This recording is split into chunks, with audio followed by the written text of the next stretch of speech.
Hello students, welcome to the class. In this session, I would like to discuss about the literature and society.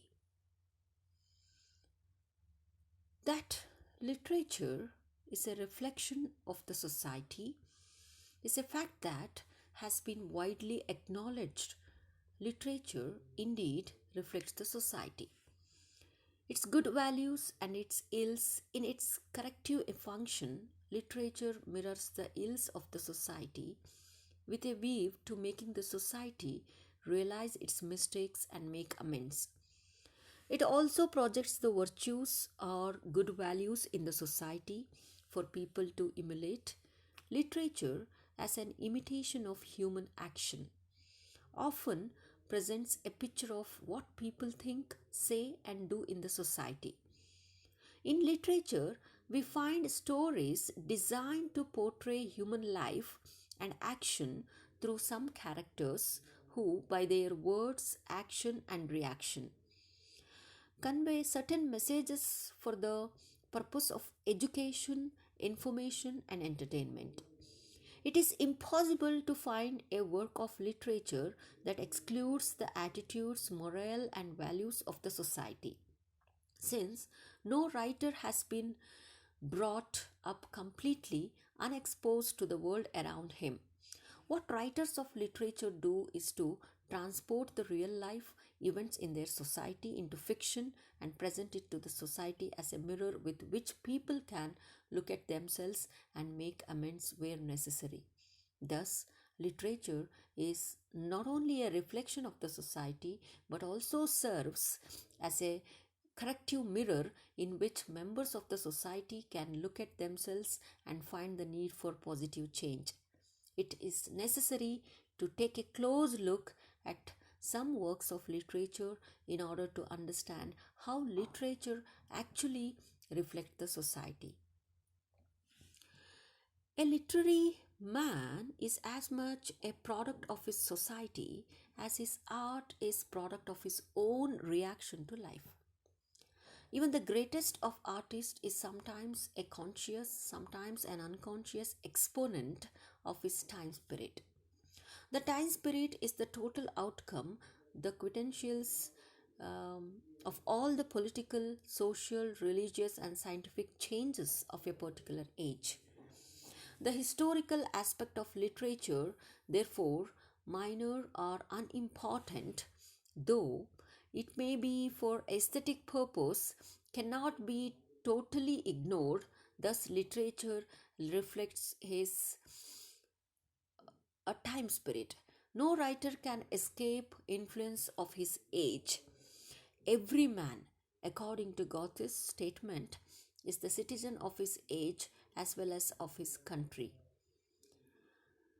Renan remarked, one belongs to one's century and race even when reacts against one century and race. Thus, literature always expresses the thought and sentiments of human mind which are closely connected with and conditioned by the age.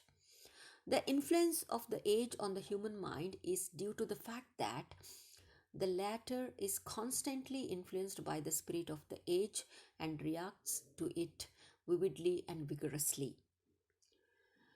The reflection of the age depends on the quality of the mind in which it is reflected.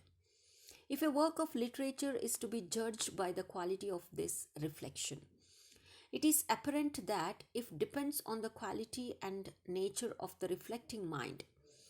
Literature means something that is written for refreshing and inspiring the mind. It records the thoughts and feelings of great minds. It attracts in two ways, through its matter and through its manner. The matter must be such that those who read it are interested in some way.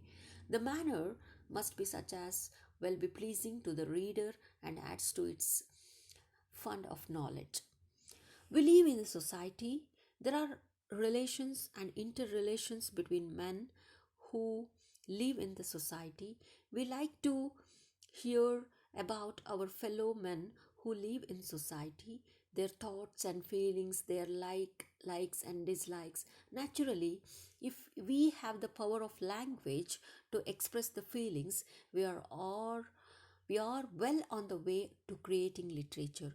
In other words, the subject matter of literature is society in some form or the other. The poet expresses his feelings, and we who read his poetry are interested and feel at one with him and ourselves. After all, society is this bond of fellowship between man and man through communication that the poet or writer seeks.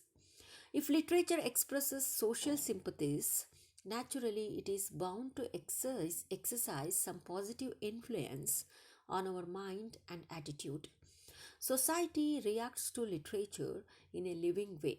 An inspiring poem creates general influence on society. It rouses our feelings and enthusiasm for welfare. Shelley has called poets the acknowledged legislatures of mankind. Yeah, he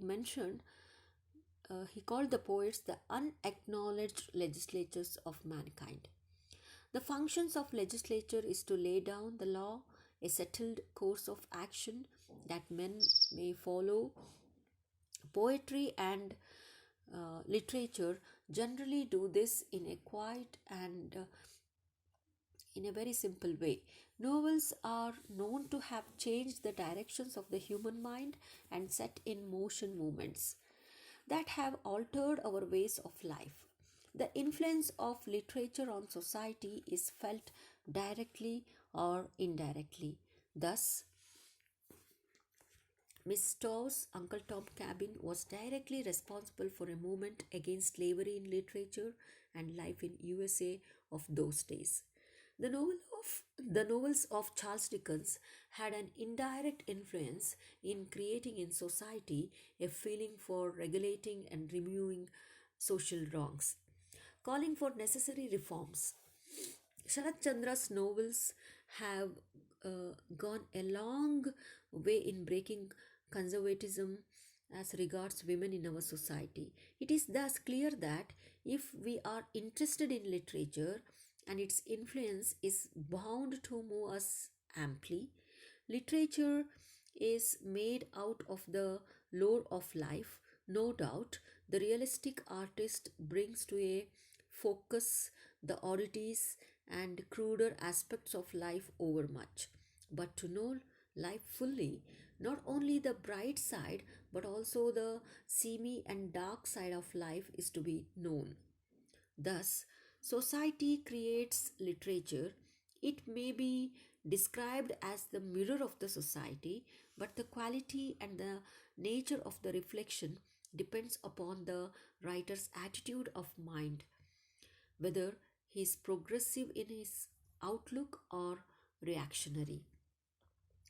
It is an admitted fact that if the work of a writer merely reflects the spirit of his times, it cannot be a great literature. It is very useful piece of valuable material for the sociologist and the historian. It is entirely devoid of the virtue of permanence and universality. The literature of the Greeks may not appeal to an Indian or a German mind if its historical factor is taken into consideration. Similarly, Shakespeare may not be regarded as great dramatist if he simply and purely reflects the Elizabethan period. The essence of literature lies in the individual approach of the author, his personality, which will dominate over other influences. Undoubtedly, the author is shaped by the spirit of his age, but he has also got the capabilities to mold his period. A great man of letters is the creator as well as the creator of the age in which he exists. Thus, we talk of the age of Shakespeare, the age of Dryden, the age of Pope, the age of Wordsworth, the age of Bernard Shaw, and so on. For example, Milton's Paradise Lost was a great challenge to the age of cynicism, low morals, and satirical literature. This mighty book does not reveal the time spirit of his age. Milton revolted rather than expressed the spirit of his times. Similarly, in spite of all the atmosphere of heroism, noble ideas, and love of song and drama, the Elizabethan age could not produce another Shakespeare. The function of literature is different from that of history. Literature is the revelation of beauty. Beauty is the expression of emotion, and all such expression, without any exception, is beautiful.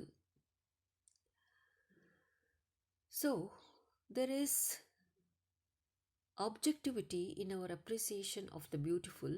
Tolstoy, in his famous book, What is Art, defines art and literature as the communication of emotion.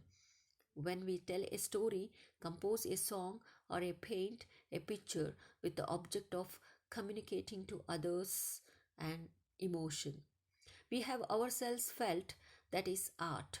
Art leaps to the Olympian height of great art when the emotion is fresh and springs from a fresh and vivid attitude towards the world. So, dear students, we all know that literature mirrors society. What happens in a society is reflected in literary works in one form or another. The literal meaning of literature is the art of written work in different forms, such as poetry, plays, stories, prose, fiction, etc. It may also consist of text based on information as well as imagination. A society is a group of people related to each other through their continuous and uninterrupted relations. It is also a group of like minded people largely governed by their own norms and values. Human society, it is observed, it characterized by the pattern of relationship between individuals who shares culture, traditions, beliefs, and values, etc.